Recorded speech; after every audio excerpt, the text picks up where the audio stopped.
नमस्कार विद्यार्थी मित्रांनो. आर के नॉलेज या एज्युकेशन चॅनलमध्ये आपले स्वागत आहे. तुम्ही जर पहिल्यांदा आपल्या चॅनलवरील व्हिडिओ पाहत असाल तर नक्की आपल्या चॅनेलला सबस्क्राईब करा. कारण हा चॅनेल तुमच्यासाठी नक्की उपयुक्त ठरेल. आज आहे 21 फेब्रुवारी. आज घडलेल्या महत्त्वाच्या घडामोडीवर काही प्रश्न तयार केले आहेत आणि ते प्रश्न तुमच्यासाठी नक्कीच उपयुक्त ठरतील. मित्रांनो, आपण काल पाहिलेल्या प्रश्नांची आज उजळणी घेऊ. प्रश्न पहिला. संसदेच्या अर्थसंकल्पीय अधिवेशनावेळी कोण अभिभाषण करतं? तर याचे उत्तर आहे राष्ट्रपती. कलम 87 नुसार संसदेच्या अर्थसंकल्पीय अधिवेशनाच्या वेळी अभिभाषण करतात. पुढचा प्रश्न.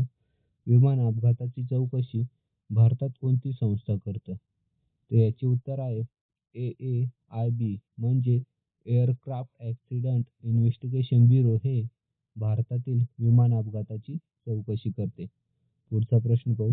मातृभूमी आंतरराष्ट्रीय पत्र महोत्सव 2026 कुठे सुरू झाला? याचे उत्तर आहे तिरुअनंतपुरम म्हणजे केरळ राज्यात सुरू झाला आहे. पुढचा प्रश्न.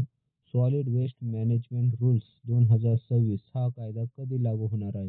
याचे उत्तर आहे 1 एप्रिल 2026 पासून सॉलिड वेस्ट मॅनेजमेंट रूल्स 2026 हा कायदा लागू होणार आहे. पुढचा प्रश्न पाहू. सोनबेदा वन्यजीव अभयारण्य अलीकडेच माओवादी मुक्त म्हणून घोषित करण्यात आले आहे. तर ते अभयारण्य कोणत्या राज्यात आहे? याचे उत्तर आहे ओडिशा या राज्यात सोनबेदा वन्यजीव अभयारण्य आहे. पुढचा प्रश्न. नाथ पुरस्कार 2026 यंदा कोणाला मिळाला आहे? याचे उत्तर आहे अभिजित एकशेट्टे यांना 2026चा नाथ पुरस्कार देण्यात आला आहे. पुढचा प्रश्न. अरविंद पाटकर यांचे नुकतेच निधन झाले आहे. ते कोणत्या प्रकाशकाचे प्रकाशक होते? याचे उत्तर आहे मनोविकास प्रकाशनाचे ते प्रकाशक होते.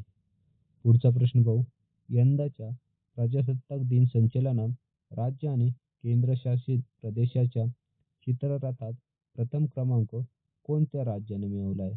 याचे उत्तर आहे महाराष्ट्र या राज्याने या वर्षीच्या चित्ररथात प्रथम क्रमांक मिळवला आहे. महाराष्ट्र राज्याने गणेश उत्सवावर आधारित रथ तयार केला होता. पुढचा प्रश्न पाहू.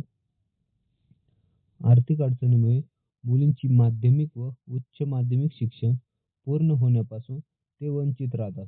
ते रोखण्यासाठी नमो लक्ष्मी योजना कोणत्या राज्याने सुरू केली आहे? याचे उत्तर आहे गुजरात या राज्याने नमो लक्ष्मी योजना सुरू केली आहे. पुढचा प्रश्न. 2025चा वायली रिसर्च हिरोज पुरस्कार कोणत्या भारतीय डॉक्टरला मिळाला आहे? याचे उत्तर आहे डॉक्टर चंद्रकांत लहरिया यांना या वर्षीचा 2025चा वायली रिसर्च हिरोज पुरस्कार देण्यात आला आहे आणि ते पहिले भारतीय आहेत हा पुरस्कार मिळालेले. पुढचा प्रश्न उत्तरे पाहू मित्रांनो. प्रश्न. महाराष्ट्राच्या पहिल्या महिला उपमुख्यमंत्री कोण झाल्या आहे? याचे उत्तर आहे बी. सुनेत्रा पवार या महाराष्ट्राच्या पहिल्या महिला उपमुख्यमंत्री झाल्या आहेत. मित्रांनो, हा प्रश्न महत्त्वाचा आहे त्यामुळे तुम्ही हा लक्षात ठेवा. पुढचा प्रश्न. भारताची पहिली LNG वर आधारित ट्रेन कुठे सुरू झाली आहे? याचे उत्तर आहे सी. अहमदाबाद साबरमती या ठिकाणी म्हणजे गुजरात या राज्यात भारतातील पहिली LNG वर आधारित ट्रेन सुरू झाली आहे. LNG म्हणजे काय? तर लिक्विफाईड नॅचरल गॅस. याबद्दल थोडक्यात माहिती पाहू. भारतातील पहिली LNG वर आधारित ट्रेन अहमदाबाद गुजरातमध्ये सुरू झाली आहे. ही LNG आणि डिझेल या दोन्ही म्हणजे ड्युअल फ्युएल डेमो ट्रेन आहे, ज्यामध्ये पारंपरिक डिझेलच्या जागी लिक्विफाईड नॅचरल गॅसचा वापर करून सुमारे 40% डिझेलची बचत केली जाते आणि प्रदूषण कमी होते. ही ट्रेन इंटिग्रेटेड कोचिंग डेपोत साबरमती अहमदाबादमध्ये भारतीय रेल्वेने कार्यरत केली आहे. पुढचा प्रश्न पाहू. भारतातील पहिले फुलपाखरू अभयारण्य म्हणून कोणते वन्यजीव वन्यजीव अभयारण्य घोषित करण्यात आले आहे? याचे उत्तर आहे अरालम वन्यजीव अभयारण्य हे भारतातील पहिले फुलपाखरू अभयारण्य म्हणून घोषित करण्यात आले आहे. पुढचा प्रश्न पाहू. कोणत्या भारतीय लष्करी अधिकाऱ्याला 2025चा संयुक्त राष्ट्र महासचिव पुरस्कार देण्यात आला आहे? याचे उत्तर आहे बी. मेजर स्वाती शांताकुमार यांना 2025चा संयुक्त राष्ट्र महासचिव पुरस्कार देण्यात आला आहे. पुढचा प्रश्न पाहू. मध्य प्रदेश सरकारने रत्तापानी व्याघ्र प्रकल्पाचे नाव बदलून काय ठेवण्याची घोषणा केली आहे? तर याचे उत्तर आहे बी. डॉक्टर विष्णू श्रीधर वाकणकर व्याघ्र प्रकल्प असे रत्तापानी व्याघ्र प्रकल्पाचे नाव बदलून ठेवण्याची घोषणा केली आहे. पुढचा प्रश्न पाहू. अपार या संक्षेपाचा पूर्ण अर्थ काय आहे? त्याचा अर्थ होतो automated permanent academic account registry. याबद्दल आपण थोडक्यात माहिती पाहू. अपार म्हणजे automated permanent academic account registry हा भारत सरकारचा शैक्षणिक ओळख क्रमांक आहे, जो one nation one student ID या उद्देशाने तयार केला जातो. अपार आयडी म्हणजे काय? तर अपार आयडी म्हणजे भारतातील प्रत्येक विद्यार्थी छात्रासाठी दिला जाणारा एक अद्वितीय 12 अंकाचा शैक्षणिक ओळख क्रमांक आहे. हा जसे आपले आधार कार्ड असतो त्याचप्रमाणे हा अंक आहे.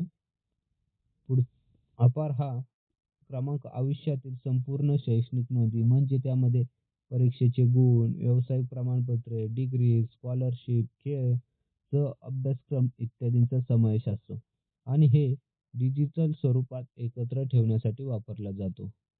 अपार हा एक डिजिटल शैक्षणिक पासपोर्ट आहे, जो विद्यार्थ्यांच्या एकूण शैक्षणिक प्रवासाचे रेकॉर्ड ठेवतो. हे मित्रांनो खरंच महत्त्वाचे आहे. हे सुद्धा तुम्ही लक्षात ठेवा. पुढचा प्रश्न पाहू. भारतीय सैन्याने सांस-शक्ती सराव कुठे आयोजित केला होता? याचे उत्तर आहे बी. पुणे येथील खडकी या ठिकाणी सांस-शक्ती पुरस्कार भारतीय लष्कराने आयोजित केला होता. पुढचा प्रश्न पाहू. सीमा सुरक्षा दलाचे म्हणजे BSFचे नवीन महासंचालक म्हणून कोणाची नियुक्ती करण्यात आली आहे? याचे उत्तर आहे सी.